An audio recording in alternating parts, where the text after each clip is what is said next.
Kisah Nabi Muhammad Sallallahu Alaihi Wasallam. Zaman dahulu terjadi peristiwa menggemparkan di kota Makkah. Gerombolan pasukan gajah, pimpinan Panglima Bengis bernama Abrohah, hendak merobohkan Ka'bah, tempat suci kaum muslimin dan bersejarah. Rakyat Makkah hanya pasrah, tak kuasa melawan pasukan Abrohah yang serakah. Ka'bah adalah rumah Allah Subhanahu wa taala.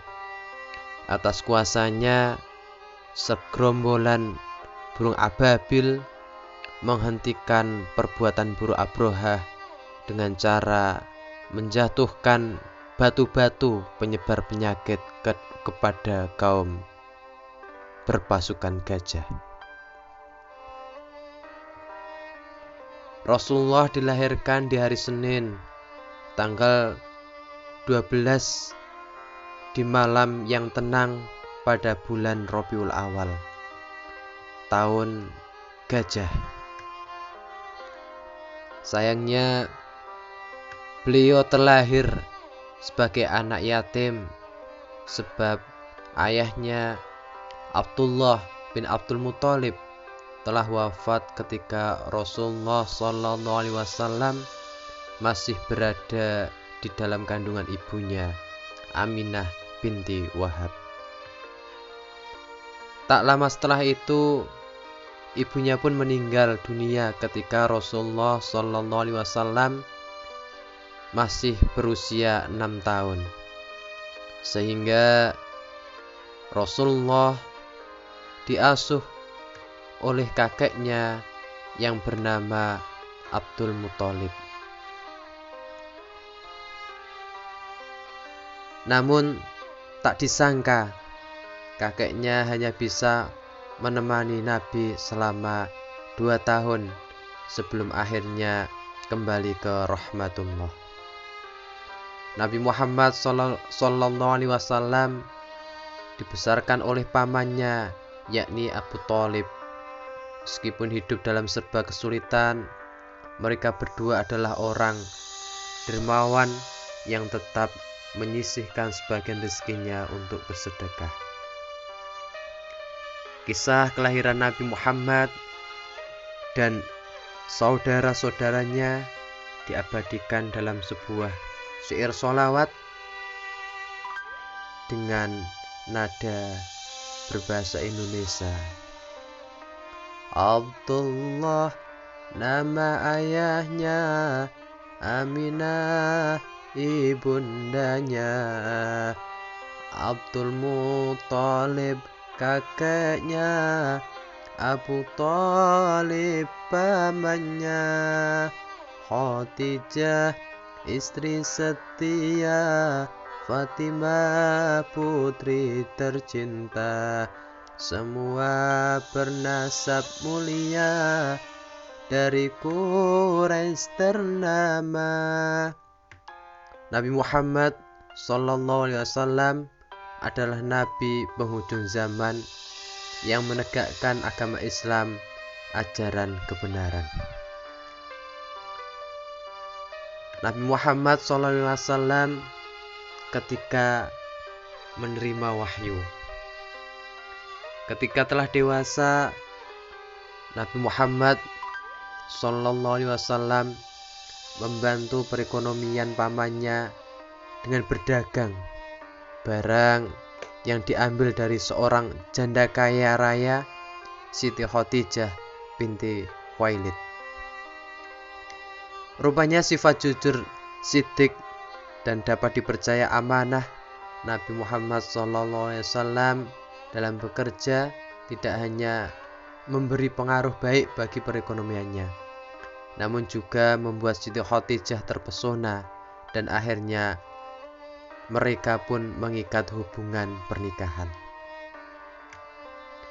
Selain beberapa waktu, Nabi Muhammad Sallallahu Alaihi Wasallam mendapatkan mimpi tak terduga di mana ia dihampiri oleh malaikat Jibril. Rasulullah tak bisa menghilangkan pikiran tersebut dari kepalanya sehingga beliau memutuskan untuk merenung sejenak di Gua Hira.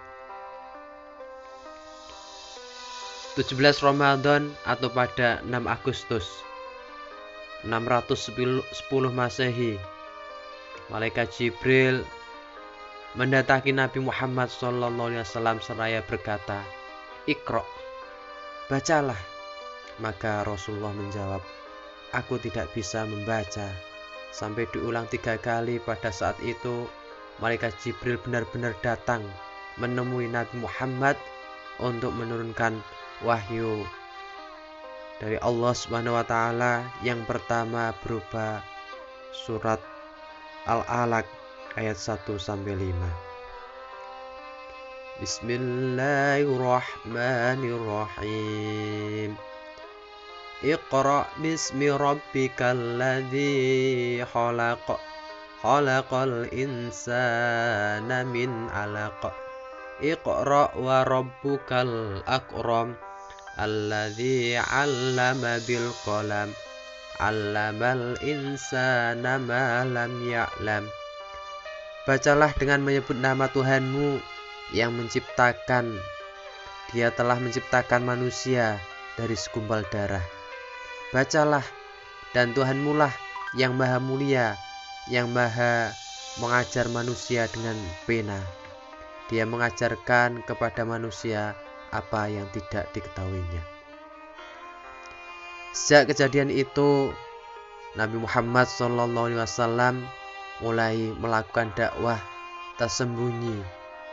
Pengikut pertamanya yaitu Abu Bakar As-Siddiq, Zaid bin Haritsah, Ali bin Abi Thalib, Ummu Aiman, dan tidak lain tidak bukan istri beliau Siti Khadijah.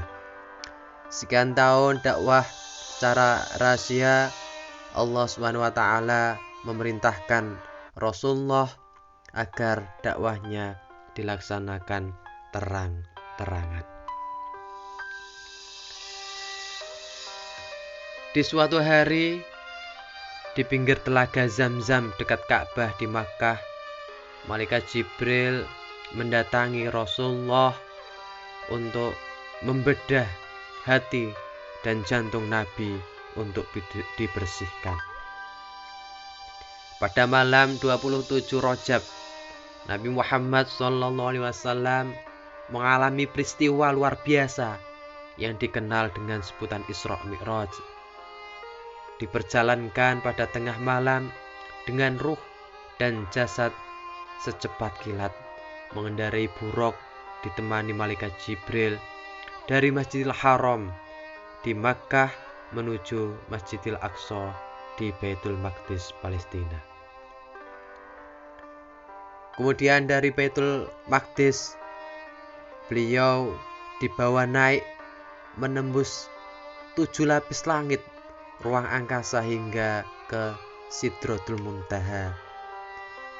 Nabi juga mengunjungi tempat-tempat bersejarah, di antaranya Yasrib, Bukit Tursina, Bethlehem, Madyan, dan Masjidil Aqsa. Nabi Muhammad SAW dalam perjalanan Mi'rajnya keluar angkasa dipertemukan dengan arwah-arwah para nabi dan rasul terdahulu. Dalam perjalanan mukjizatnya, Nabi menyaksikan ganjaran dan siksaan yang akan diterima manusia di akhir nanti atas setiap perbuatan baik dan buruk selama di dunia. Saat di Sidratul Muntaha, Rasulullah menerima perintah mendirikan sholat 5 waktu langsung dari Allah Subhanahu wa taala sebagai syarat yang abadi, sebagai syariat yang abadi kepada seluruh umat Nabi Muhammad SAW. Meski begitu, peristiwa Isra Mi'raj dahulu menjadi bahan olok-olokan kaum kafir Quraisy karena mereka tidak percaya.